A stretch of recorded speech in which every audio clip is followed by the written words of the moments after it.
Hello everyone! Today is July 4th, so I'm wearing red, white, and blue in honor of July 4th when the United States declared their independence to Great Britain, from Great Britain.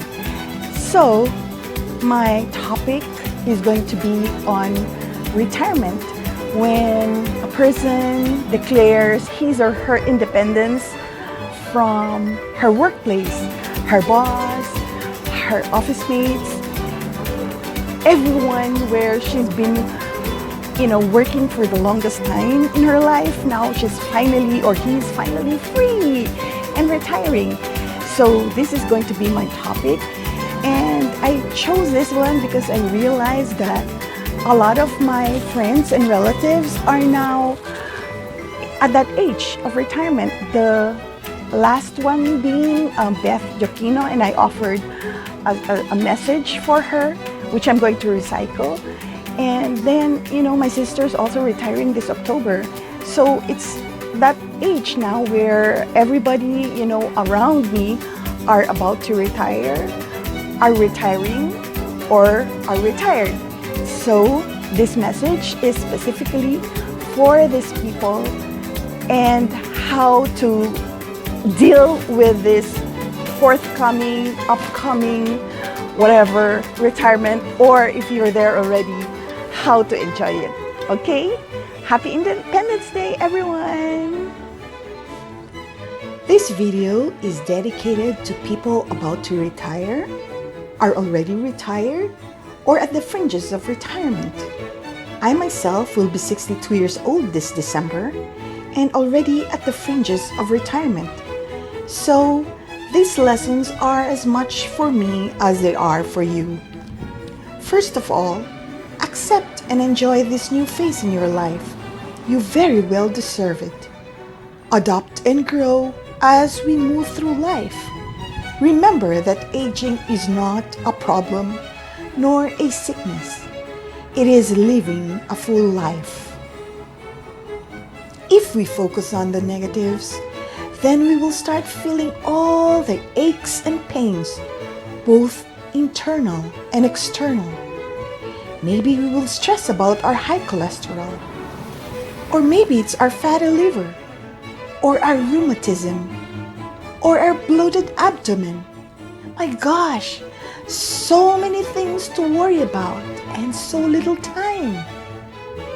Realizing that we do not have all the time in the world, let's focus instead on the positive.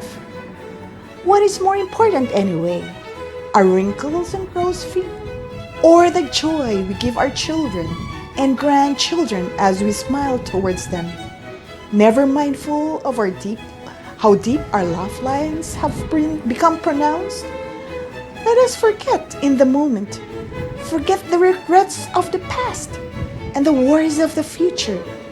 Ever grateful for the little things, like a new bloom in our garden, the occasional butterflies and birds, a surprise visit from a loved one, a smile from a complete stranger in the park.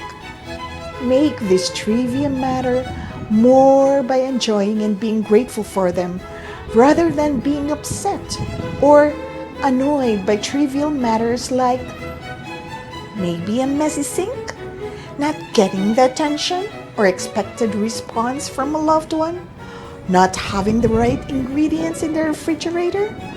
So much trivia that really doesn't matter towards the end. Second, we have more time to pray, contemplate, meditate, and reconcile with our enemies, long-lost friends, and even relatives we have been bearing grudges with. We have to invest in more emotionally important things in life, and life will get better every day. There has been a study that we are happiest in the beginnings and ends of our lives. The longer people live, the happier they become. And they call this the U-curve of happiness. Why? Because at our age, our knowledge has increased.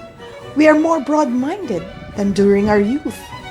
We are more tolerant and understanding of other people's weaknesses.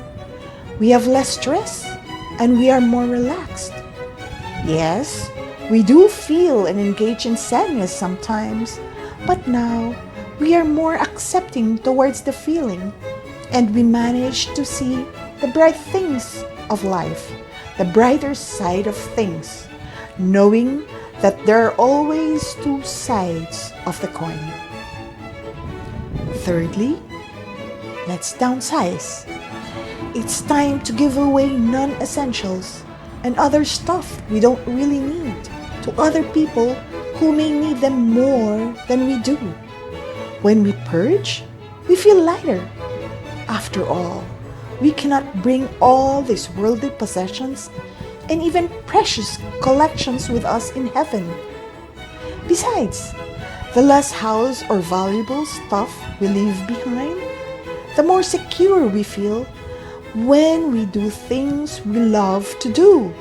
Like, for instance, traveling, visiting loved ones, going to our favorite spots, gardening, living the good life.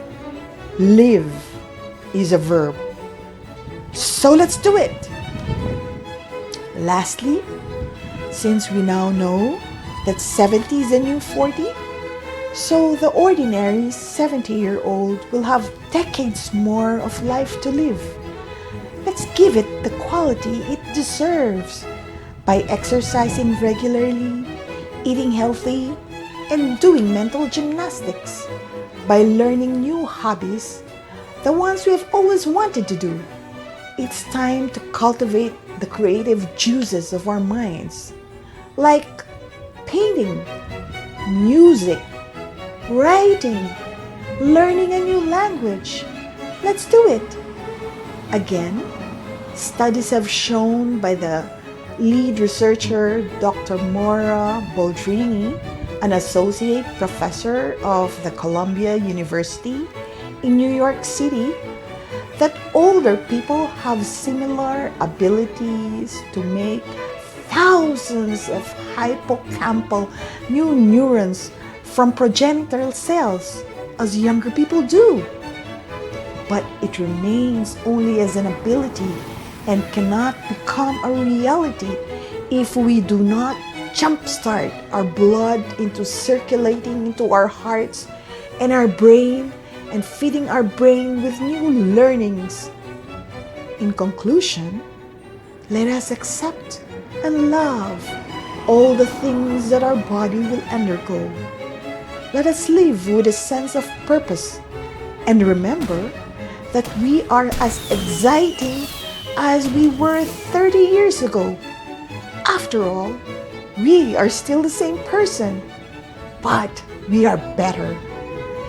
So, let us live in the moment, know what is important, and deepen our relationships with our loved ones, and let us be quick to forgive and slow to anger.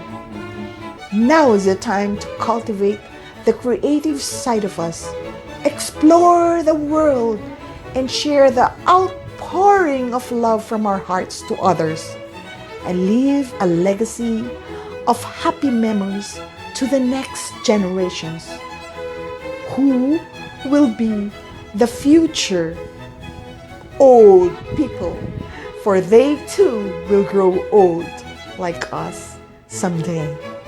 Happy Independence Day, everyone!